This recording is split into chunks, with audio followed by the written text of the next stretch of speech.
Os Estados Unidos acabaram de dar um passo que pode mudar a forma como o crime organizado brasileiro é tratado no mundo inteiro. E o impacto disso não fica preso nas fronteiras nem nos gabinetes de Brasília. Porque quando a maior potência do planeta decide classificar grupos criminosos de outro país como ameaça internacional, o efeito pode atingir bancos, empresas, investimentos e até relações diplomáticas. E aqui começa uma história que está apenas começando. Nos últimos dias, o governo Donald Trump anunciou uma medida que colocou o Brasil no centro de uma discussão internacional extremamente delicada. O governo americano anunciou que PCC e Comando Vermelho passarão a ser classificados pelos Estados Unidos como organizações terroristas estrangeiras. A medida foi anunciada pelo Departamento de Estado e deve entrar em vigor nos próximos dias. E é justamente essa decisão que colocou Brasília em alerta e abriu uma nova fase dessa discussão. Antes de continuar, se você acompanha política, geopolítica e os bastidores do poder, se inscreva agora no canal. Porque os próximos meses prometem mudanças importantes e eu vou acompanhar cada etapa dessa história aqui.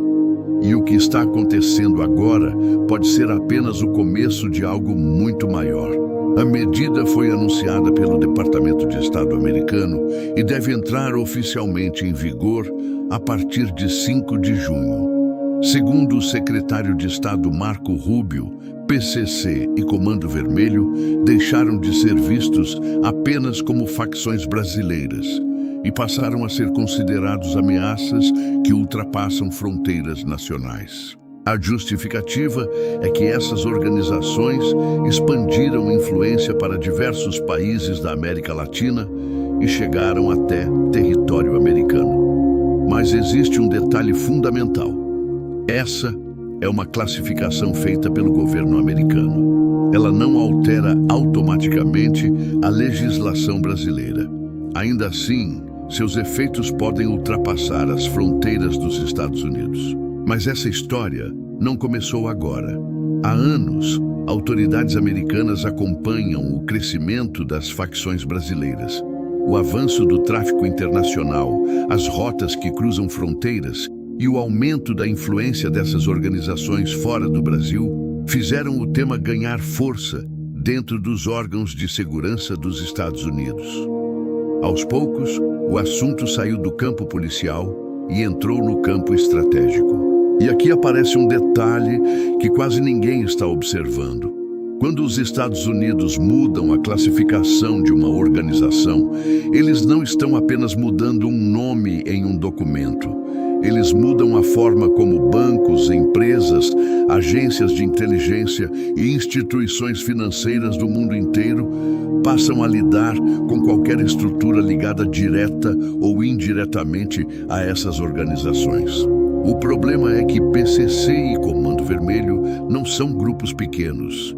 Estamos falando de organizações que movimentam bilhões através de tráfico, lavagem de dinheiro, contrabando, extorsão e uma rede que atravessa países.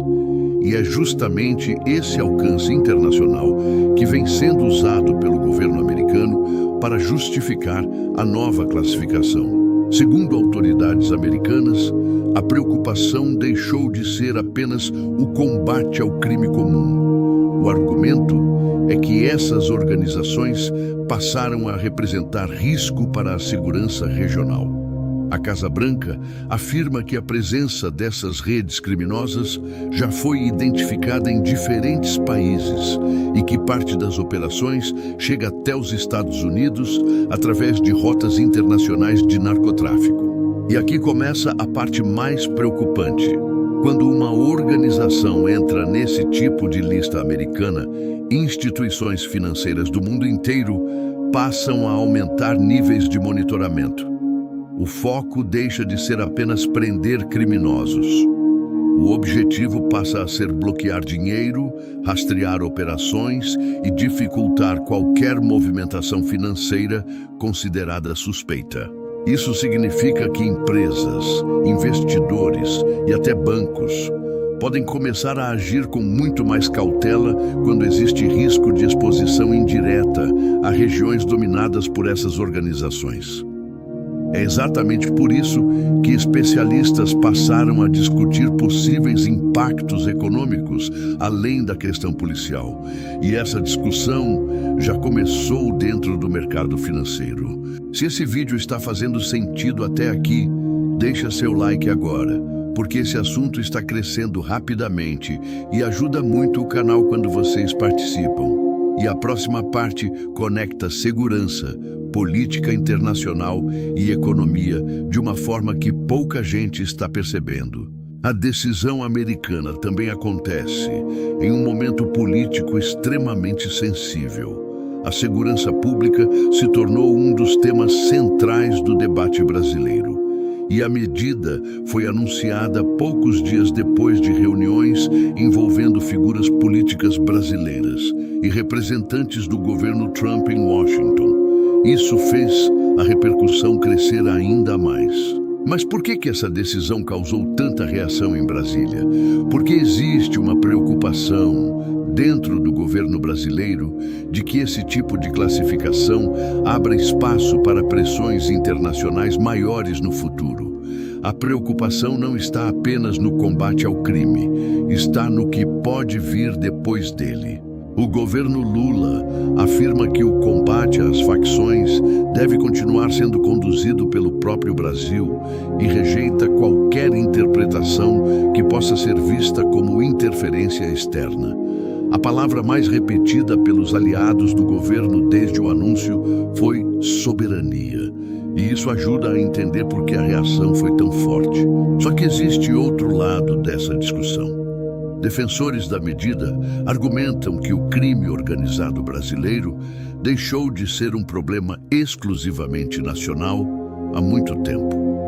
Para eles, quando uma organização opera em diversos países, movimenta bilhões internacionalmente e influencia mercados ilegais globais, o tratamento também passa a ser internacional. E é exatamente aqui que a disputa começa a ficar ainda maior. Porque não estamos mais falando apenas de polícia, estamos falando de diplomacia, finanças, segurança continental e influência política. O que parecia uma decisão sobre facções criminosas rapidamente se transformou em um debate sobre poder entre governos. Daqui para frente existem alguns cenários possíveis. O primeiro é uma ampliação da cooperação entre órgãos internacionais de combate ao crime. O segundo envolve aumento da pressão financeira sobre estruturas suspeitas. E o terceiro, que preocupa muita gente, é a possibilidade de tensões diplomáticas crescerem entre Brasília e Washington. O mais curioso é que essa história ainda está nos primeiros capítulos. A classificação entra em vigor nos próximos dias e os efeitos reais só começarão a aparecer depois disso. Bancos, empresas, investidores, governos e agências de inteligência ainda estão avaliando o alcance dessa decisão. E ninguém sabe exatamente onde essa onda vai parar. Talvez a pergunta mais importante não seja se a medida vai funcionar. Talvez a verdadeira pergunta seja outra. Se o governo americano acredita que essas organizações representam uma ameaça internacional, até onde os Estados Unidos estão dispostos a ir para combatê-las? Porque a resposta dessa pergunta pode redefinir muita coisa na região. E agora, chegamos ao ponto que vai abrir nosso próximo vídeo. Se a medida tem como justificativa o combate ao crime organizado, por que ela gerou tanta resistência política dentro do Brasil? Porque parte da classe política vê essa decisão como necessária e outra parte enxerga como uma ameaça? Comenta a sua opinião, porque no próximo vídeo vamos entrar exatamente nessa disputa entre esquerda, direita, soberania e interesses que estão por trás dessa discussão.